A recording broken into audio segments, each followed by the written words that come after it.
morning everyone. So today's topic is magnetic field at a point on the axial and equatorial line of dipole. ठीक है, किसी भी magnetic dipole की axial line and equatorial line पे magnetic field कैसे vary करेगी, आज हम वो करेंगे. ठीक है, सबसे पहले जो फॉर्मूला यूज होगा मैग्नेटिक फील्ड का axial line and equatorial line के एक्सप्रेशन में, हम उसे फाइंड करेंगे. So magnetic field at a distance R from the pole. So suppose हमारे पास कोई करंट कैरिंग सर्कुलर कॉइल है जिसमें करंट की डायरेक्शन क्या है, क्लॉकवाइज, एंड इसके बिल्कुल सेंटर पे हम मैग्नेट को प्लेस कर रहे हैं. मैग्नेट को ऐसे प्लेस कर रहे हैं कि नॉर्थ पोल सेंटर पे है and south pole is at infinity. Infinity का यहाँ पे क्या मतलब है, सी ये जो कॉइल है करंट कैरिंग है तो इसके अराउंड क्या होगी, मैग्नेटिक फील्ड. ठीक है, इसकी मैग्नेटिक फील्ड की रेंज से ये साउथ पोल आउटसाइड आ रहा है. सो हम बोल देंगे कि साउथ पोल इसकी मैग्नेटिक फील्ड के लिए कहाँ है, इन्फिनिटी पे. ठीक है, सो सी हियर यहाँ होगा क्या, जो नॉर्थ पोल है मैग्नेट का वो कहाँ पड़ा हुआ है, at the centre of the current carrying coil. So इस पोल के अराउंड क्या होगा, मैग्नेटिक फील्ड होगी. सो इसकी मैग्नेटिक फील्ड में क्या पड़ी हुई है, current carrying coil. So current carrying coil जब मैग्नेटिक फील्ड में होती है तो क्या एक्सपीरियंस करती है, फोर्स. सो फोर्स एक एक्सपीरियंस करेगी ये करंट कैरिंग कॉइल, किसकी वजह से, इस मैग्नेट की मैग्नेटिक फील्ड की वजह से. ठीक है, एंड हम कर चुके हैं जब किसी पोल को मैग्नेटिक फील्ड में रखो तो वो भी क्या एक्सपीरियंस करता है, फोर्स. सो सी ये जो पोल है, नॉर्थ पोल है, करंट कैरिंग कॉइल के सेंटर में पड़ा है. हमें पता है करंट कैरिंग कॉइल है तो इसके अराउंड मैग्नेटिक फील्ड होगी, और हम कर चुके हैं सेंटर पे मैग्नेटिक फील्ड कितनी होगी. ठीक है, वो एक्सप्रेशन हम फाइंड कर चुके हैं. सो ये नॉर्थ पोल क्या एक्सपीरियंस करेगा, फोर्स एक्सपीरियंस करेगा, किसकी वजह से, इस करंट कैरिंग कॉइल की मैग्नेटिक फील्ड की वजह से. सो एक फोर्स किस पे लगेगी, कॉइल पे, किसकी वजह से, मैग्नेट की वजह से. दूसरी फोर्स किस पे लगेगी, मैग्नेट पे, किसकी वजह से, कॉइल की मैग्नेटिक फील्ड की वजह से. सो हम क्या करेंगे, दोनों फोर्सेस की वैल्यूज को फाइंड कर लेंगे एंड इक्विलिब्रियम पे क्या होंगे, दोनों फोर्सेस बैलेंस्ड होंगी तो हम दोनों फोर्सेस को इक्वेट कर देंगे. ठीक है, so first force on current carrying coil, हमें इसका फॉर्मूला पता है IBL sin theta. Coil maximum force यहाँ एक्सपीरियंस करेगी, सो फॉर्मूला क्या हो जाएगा, F is equal to IBL. ठीक है, let this be equation number 1. So हमें पता है जो मैग्नेट है वो कॉइल के कहाँ पे पड़ी हुई है, सेंटर पे.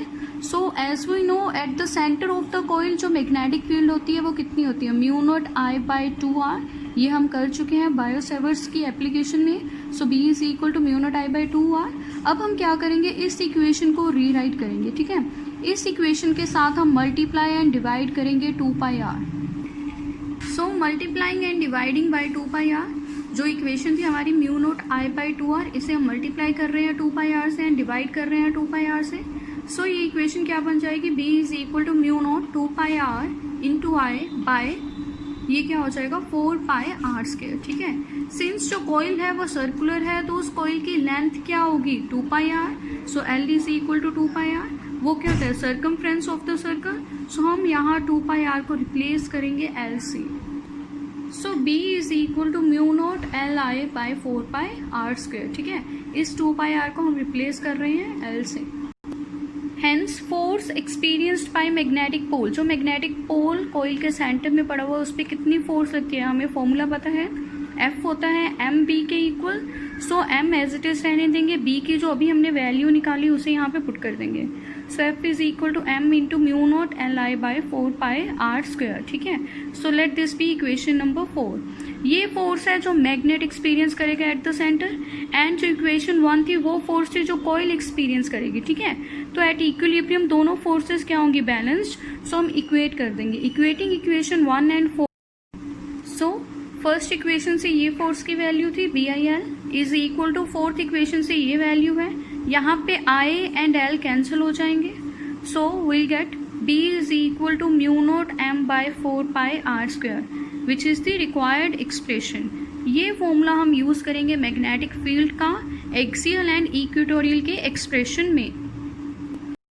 सो बिफोर स्टार्टिंग नेक्स्ट टॉपिक, हम axial line and equatorial line को रिकॉल कर लेते हैं. इनके बारे में हम यूनिट 1 में भी डिस्कस कर चुके हैं. एक्सियल लाइन क्या होती है, line passing through the poles of a magnet. ठीक है, कोई भी लाइन जो मैग्नेट के पोल्स में से पास करेगी, मीन्स मैग्नेट की एक्सिस में से पास करेगी, उसे हम क्या बोलते हैं, axial line. And equatorial line क्या होगी, वो लाइन जो मैग्नेट के सेंटर में से पास करे, बट कैसे, परपेंडिकुलर टू द मैग्नेट, ठीक है। So first is magnetic field at a point on the axial line of dipole. अब हम देखेंगे एक्सियल लाइन पे मैग्नेटिक फील्ड का क्या एक्सप्रेशन आता है, ठीक है। So consider a magnetic dipole, इसके लिए हम मैग्नेटिक डाइपोल कंसीडर कर लेंगे जिसके पास मैग्नेटिक मोमेंट कितना है, m वेक्टर। सो इस एक्सियल लाइन पे हम एक पर्टिकुलर ऑब्जर्वेशन पॉइंट ले लेंगे। So let P be the observation point on the axial line of dipole. ये ऑब्जर्वेशन पॉइंट किस डिस्टेंस पे होगा, r डिस्टेंस पे, बट किस रेफरेंस पॉइंट से, सेंटर से। सेंटर ऑफ डाइपोल से जो ऑब्जर्वेशन पॉइंट है वो किस डिस्टेंस पे होगा, r। सो सी हियर, ये हमारे पास मैग्नेटिक डाइपोल है having two pole, south pole and north pole. So अगर ये मैग्नेटिक डाइपोल है तो उसके पास क्या होगी, एक वेक्टर क्वांटिटी होगी मैग्नेटिक मोमेंट जिसकी डायरेक्शन होती है from south to north. So see, मैंने मैग्नेटिक मोमेंट की डायरेक्शन डिफाइन की है एंड इसे लिखा है m वेक्टर, ठीक है। इस मैग्नेटिक डाइपोल का रेफरेंस पॉइंट हम मान लेंगे सेंटर, और वो क्या है, O। हमें पता है मैग्नेटिक डाइपोल की टोटल लेंथ क्या होती है, 2l। So reference point O से up to south pole and north pole जो लेंथ होगी वो क्या होगी, l एंड l, ठीक है। तो ये टोटल क्या बन जाएगा, 2l। अब एक्सियल लाइन क्या है, एक्सियल लाइन है जो इसके एक्सिस में से पास करे, see line passing through the axis of the magnet या एक्सिस ऑफ द डाइपोल, वो क्या होगी, एक्सियल लाइन। सो ये है हमारी एक्सियल लाइन, ठीक है। सो इस एक्सियल लाइन पे हम क्या ले रहे थे, observation point P। So see, this is the observation point P जो कितने डिस्टेंस पे है, सेंटर से r डिस्टेंस पर है। सो हमें इस ऑब्जर्वेशन पॉइंट पे देखना है कि इस मैग्नेटिक डाइपोल के कारण कितनी मैग्नेटिक फील्ड होगी, ठीक है। तो इस मैग्नेटिक डाइपोल के पास कितने पोल्स है, 2 poles, south pole and north pole. तो हम पहले इंडिविजुअली देखेंगे कि south pole and north pole के कारण इस पॉइंट पे मैग्नेटिक फील्ड की क्या वैल्यू होगी और क्या डायरेक्शन होगी। सो पहले हम नॉर्थ पोल के कारण इस ऑब्जर्वेशन पॉइंट पे डायरेक्शन ड्रॉ करेंगे मैग्नेटिक फील्ड की। सो लेट नॉर्थ पोल के कारण जो मैग्नेटिक फील्ड है वो है BN, ठीक है। सो हमें पता है नॉर्थ पोल के कारण मैग्नेटिक फील्ड की डायरेक्शन क्या होती है, आउटवर्ड। सो इस पॉइंट P पे भी आउटवर्ड डायरेक्शन होगी मैग्नेटिक फील्ड की। सो मैंने यहाँ डायरेक्शन ड्रॉ करी है। सी, नॉर्थ पोल के कारण मैग्नेटिक फील्ड कैसे होती है, आउटवर्ड, मीन्स ऐसे जाएगी। सो इस पॉइंट से मैग्नेटिक फील्ड की डायरेक्शन मैंने आउटवर्ड ड्रॉ की है, BN vector. And south pole से हमें पता है मैग्नेटिक फील्ड की डायरेक्शन होती है इनवर्ड। सो इस पॉइंट से मैग्नेटिक फील्ड कैसे जाएगी साउथ पोल के लिए, इनवर्ड। सो ये डायरेक्शन मैंने डिफाइन की है BS वेक्टर, साउथ पोल के इनवर्ड्स, ठीक है। सो अब हम क्या करेंगे, हमें डायरेक्शंस पता है दोनों की मैग्नीट्यूड की वैल्यू फाइंड करेंगे।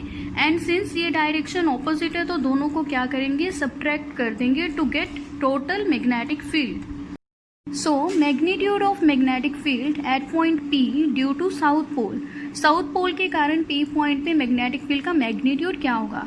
सिंस अभी हम मैग्नेटिक फील्ड का फॉर्मूला कर चुके हैं, B is equal to mu naught m by 4 pi r square. So हम यही फॉर्म में लिखेंगे इसे, BS means magnetic field due to south pole is equal to mu naught m by 4 pi. जो डिस्टेंस है r वो change होगा, तो हम देख लेते हैं साउथ पोल से लेके ऑब्जर्वेशन पॉइंट तक का डिस्टेंस क्या है। सी, ये है साउथ पोल एंड ये है ऑब्जर्वेशन पॉइंट। ऑब्जर्वेशन पॉइंट से सेंटर तक का डिस्टेंस है r, बट हमें साउथ पोल तक देखना है तो r में कितना डिस्टेंस ऐड करेंगे टू गेट साउथ पोल की magnetic field, l। So r plus l क्या होगा, total distance between s and p। So इसीलिए मैंने यहाँ लिखा है mu naught m by 4 pi r plus l square, because r का स्क्वायर है, सो r प्लस l का क्या होगा, square. Let this be equation number 1, ठीक है। सिमिलरली हम नॉर्थ पोल के लिए मैग्नेटिक फील्ड की वैल्यू निकालेंगे। Similarly magnitude of magnetic field at P due to north pole BN is equal to mu naught m by 4 pi r minus l square. तो हम देख लेते हैं ये डिस्टेंस r माइनस l कैसे आया। सी हियर, ऑब्जर्वेशन पॉइंट से लेके मैग्नेटिक डाइपोल के सेंटर तक का डिस्टेंस क्या है r, बट हमें नॉर्थ पोल तक चाहिए distance, means n and p चाहिए। सो इस पूरे डिस्टेंस r में से मैं ये l माइनस कर दूंगी। सो r माइनस l क्या हो जाएगा, distance between n and p। So इसीलिए यहाँ मैंने r माइनस l स्क्वायर लिखा है। Let this be equation number 2। अब देखो दोनों के डायरेक्शंस हमें पता है, दोनों के मैग्नीट्यूड का फॉर्मूला हमें पता है। सो हम टोटल मैग्नेटिक फील्ड निकाल लेंगे। सो सी हियर, नॉर्थ पोल के कारण मैग्नेटिक फील्ड है फॉरवर्ड डायरेक्शन में एंड साउथ पोल के कारण मैग्नेटिक फील्ड है बैकवर्ड डायरेक्शन में। सो हम इन दोनों को क्या करेंगे, सब्ट्रैक्ट करेंगे। और सब्ट्रैक्ट कैसे करेंगे, फॉरवर्ड जो है फैक्टर उसमें से बैकवर्ड वाला फैक्टर माइनस कर देंगे। Thus net magnetic field B axial, B magnetic field and axial initial represent कर रहे हैं, हम एक्सियल लाइन पे कैलकुलेट कर रहे हैं, is equal to B N minus B S. B N की वैल्यू हमारे पास ये है इक्वेशन 2 में से एंड बी एस की वैल्यू ये है, तो इन दोनों को सब्ट्रैक्ट करेंगे। सो पहले हम यहाँ से mu naught M by 4 pi common ले लेंगे। So mu naught M by 4 pi बाहर आ जाएगा, bracket start 1 by R minus L square minus 1 by R plus L square, bracket close. ठीक है, अब हम इसका एलसीएम लेंगे। एलसीएम कैसे लेंगे, ये दोनों फैक्टर्स मल्टीप्लाई कर देंगे डिनोमिनेटर में। So B axial is equal to mu naught by 4 pi, जैसे मैंने बताया एलसीएम लेंगे, दोनों फैक्टर्स डिनोमिनेटर में मल्टीप्लाई हो जाएंगे। सो ऊपर ये फैक्टर आ जाएगा R plus L square minus R minus L square. ठीक है, ये सिंपल एलसीएम लेने के बाद आया। अब नेक्स्ट देखो हम क्या करेंगे, इसका होल स्क्वायर ओपन करेंगे, A plus B whole square. So it will be A square plus B square plus 2ab। यहाँ पे बस ए एंड बी है, R and L, rest formula हमने यहाँ सेम लिखा है। तो माइनस है, माइनस ऐसे ही रहने देंगे, तो ब्रैकेट लगा देंगे। पहले A minus B whole square open करेंगे, वो होता है A square plus B square minus 2ab। तो ए बी वैसे ही है, R and L. And denominator में देखो इसे हम कैसे लिख सकते हैं, अगर हम स्क्वायर को अभी के लिए निग्लेक्ट कर दे तो ये फॉर्म बन रही है A minus B and A plus B.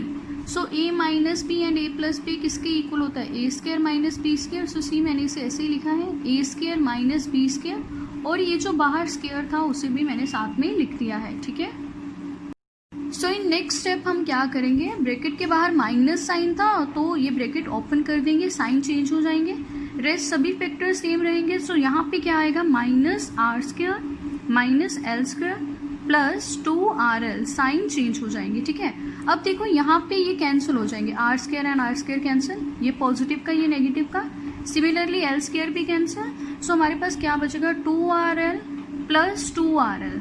तो दोनों क्वांटिटीज ऐड हो रही है, तो हमारे पास क्या आएगा, 4rl। रेस्ट फैक्टर्स ऐसे ही, mu naught M by 4 pi, and ये डिनोमिनेटर वाला फैक्टर भी ऐसे ही। ठीक है, सो नेक्स्ट स्टेप में हम क्या करेंगे, इस 4rl को थोड़ा सा एडजस्ट करके लिखेंगे, बिकॉज अभी मल्टीप्लीकेशन में है। So mu naught as it is रहेगा, हम यहाँ से m लेंगे एंड 4l में से हम 2l उठा लेंगे। सो m इंटू 2l, तो बचेगा कितना, 2r, वो यहाँ बाहर लिख देंगे। ठीक है, एंड डिनोमिनेटर वाला फैक्टर सेम ही रहेगा। m इंटू 2l हमें पता है क्या होता है, magnetic moment capital M।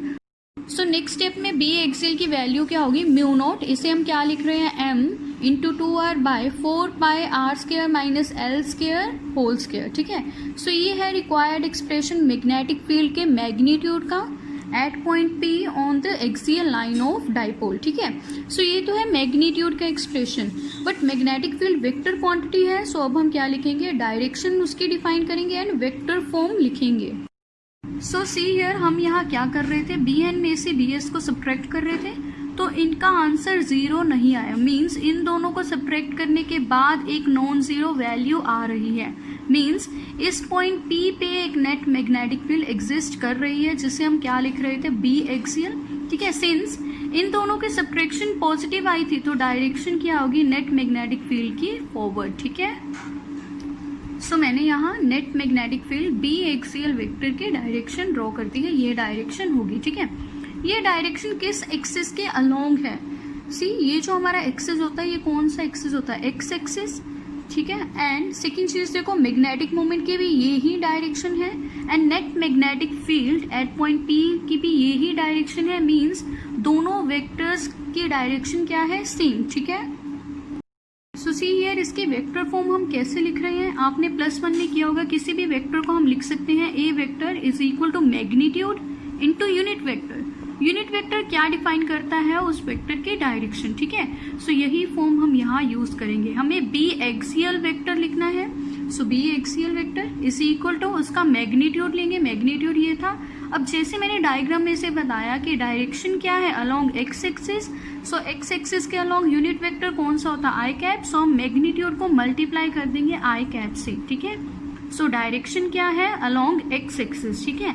And यहाँ पे देखो direction of B X and M vector, इन दोनों वेक्टर्स की डायरेक्शन क्या है, सेम, मीन्स ये दोनों वेक्टर्स आपस में क्या है, पैरेलल, एंड इन दोनों में एंगल कितना होगा, पैरेलल वेक्टर्स में एंगल कितना होता है, 0 डिग्री। सो मैंने यहाँ लिखा है एंगल इज 0 डिग्री, ठीक है। सो ये है वेक्टर फॉर्म, ठीक है। सो नाउ हम इसका स्पेशल केस करेंगे for an ideal dipole. Ideal dipole के बारे में मैंने आपको बताया है यूनिट 1 में। आइडियल डाइपोल वो होता है जिसकी अपनी लेंथ नेग्लिजिबल हो, मीन्स साइज ऑलमोस्ट क्या हो, 0 हो, ठीक है। तो डाइपोल की लेंथ क्या है, L। अगर लेंथ बहुत छोटी है तो ऑब्जर्वेशन पॉइंट बहुत ज्यादा बड़ा होगा इससे। सो हमने लिखा है R is very much greater than L, ठीक है। सो बी एक्सियल का मैग्नीट्यूड ये है हमारे पास, ठीक है।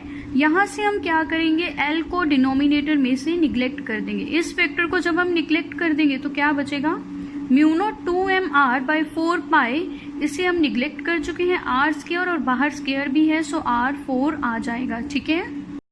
सो यहाँ ये वाला r यहाँ से कैंसिल हो जाएगा। सो रिजल्ट क्या आएगा, B axial is equal to mu naught 2m by 4 pi r cube. Clearly जो मैग्नेटिक फील्ड है on the axial line of dipole कैसे वेरी करेगी, इनवर्सली टू r क्यूब, ठीक है। So this was our today's topic.